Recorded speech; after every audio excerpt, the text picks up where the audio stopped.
Hello, welcome back and welcome in. My name is Nikki Wheeler. If you're interested in gaming, go subscribe to my other channel and follow my Twitch to see my gaming live. Now, let's start this video. Today, I will be discussing Doja Cat. She is a singer and rapper from Los Angeles. Doja started her career at the age of 16 after dropping out of high school. She was known for her underground hip-hop within a small community in LA and was self-releasing songs onto SoundCloud to eventually be found by a record label. She re-released So High, one of her most popular songs at the time, on her 2014 EP Purr. It had been described as spacey and Eastern-influenced R&B. After this, Doja would stop releasing music for a while, amid what she had described as a creative limbo, which was influenced by her record labels not paying her much attention, as well as the effects of finding herself. She did come back in 2018 for a major release, the debut album Amala.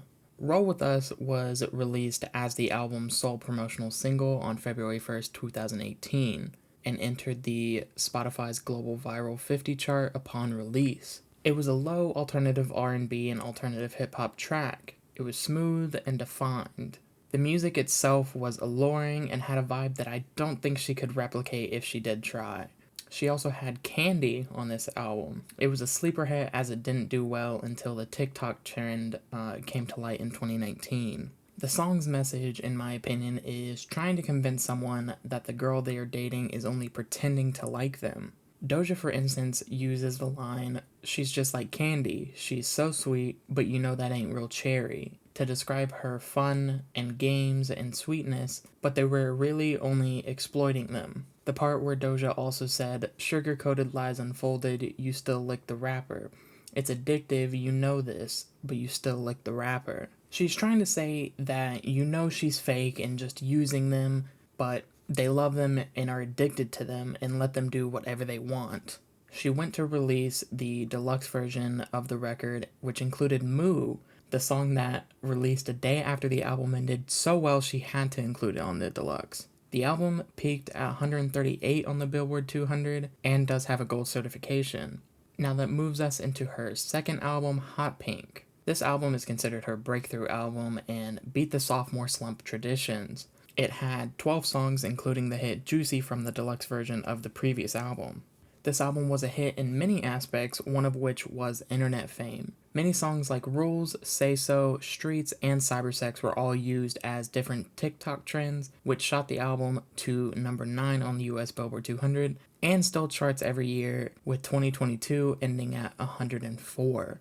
My favorite track from the album was Bottom Bitch, as it is a pop punk and alternative hip-hop track. It's a sample song from Blink-182 and has the aspects of grunge and trap, which are some of my favorite sounds. And it also reminds me of, obviously, Blink-182, Foo Fighters, or Mother Mother. The song is inspired by the punk rock skating scene of South California, as it follows in the music video. It is essentially just calling your best friend a ride or die, and is definitely a repeat track for me personally.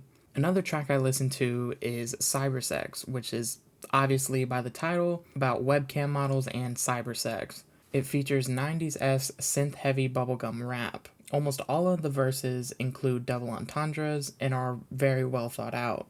An example being, "Let me see you beat it, I'm feeling just like Mike." As it refers to Mike, it could either be Mike Tyson and his past, or Michael Jackson with his hit Beat It. The song Say So was undoubtedly quite literally everywhere.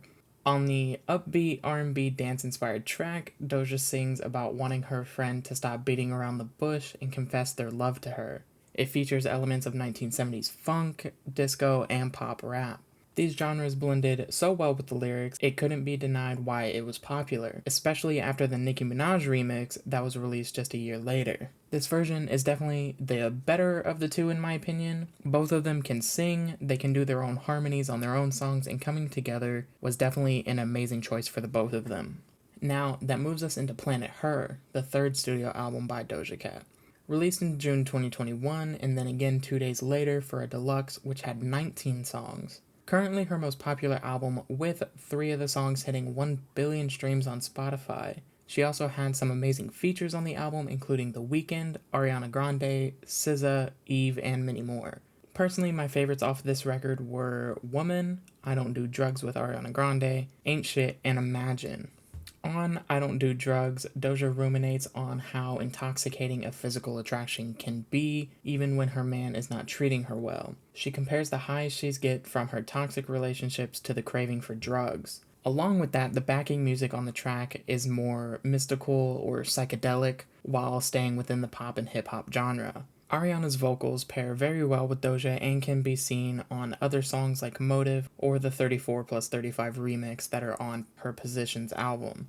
Ain't Shit was a late 90s inspired R&B track that sees Doja singing about immature and unfaithful men who have not been loyal to her. She emphasizes the importance of trusting friends' opinions on their partners. The song was actually just a snippet she had played on a live stream during the beginning of the pandemic, and people were highly anticipating it on the album. While on Imagine, Doja reflects on her rise to pop stardom, her career and personal success, and how this is her real life now and not imaginary as the title suggests. It hits the R&B sound, and the rap verses on it were slick, and I think Doja should definitely do more rap on her music. Imagine was actually sent to Nicki Minaj for a collaboration, but both Nicki and Doja had commented on it in agreement that the middlemen involved were just too much, and they should work together in the future if it was more of a direct conversation.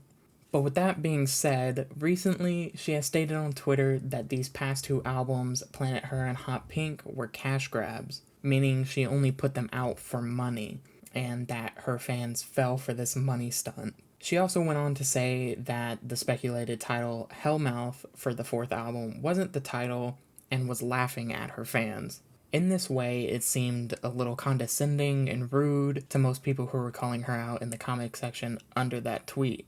Now, I know Doja is definitely known for her weird and silly tweets and how weird she can get on the Twitter platform, so I didn't take the comments like too harshly or even pay attention to them pretty much at all. But it is still quite weird to do, especially after hearing about it, because that is your fan base that you're laughing at and the only reason you have the fame that you do. And also, just as a preface, I find it quite contradicting how she was accepting her Grammy for Planet Her and was crying about it and being all sappy, but if the album was a cash grab, wouldn't you not care about the Grammy? Anyways, she did confirm that the fourth album to be predominantly rap, which I'm very excited to see, but with the tweets, along with her boasting about how good it is, just makes me think that it won't be good at all, or will fall flat in comparison to her supposed cash grabs, Planet Her or Hot Pink. She has admitted that her raps have been corny, but she wasn't trying to prove anything while writing them. She was just having fun making music. So this next album is basically a huge diss to the people saying all this stuff about her raps, whereas now she is trying to prove herself. Personally, I think this is a really weird way to go about it, but if it works, it works. Doja's the type of artist that will probably always get sales no matter how canceled she is on the internet. I don't think the albums were cash grabs, but some say they were just because most artists' first couple albums are. But now we'll just go ahead and move into the rankings. I ranked each of her albums based on my personal preference, so don't take this to heart. At number 1, I put Hot Pink. At number 2, I put Planet Her. And at number 3, I put Amala. Doja as an artist is very well versed lyrically and musically. She knows how to do multiple genres and can write what she feels and be witty with it. There are thousands of R&B artists in the world right now, but I believe Doja Cat is one of those people who are definitely going to be at the top of the game for a long time and is definitely the best of her time. She takes influences from Nicki Minaj, Rihanna, Beyonce, and many more. If you enjoyed this video, give it a like and subscribe for more content like this. Until next time, bye guys.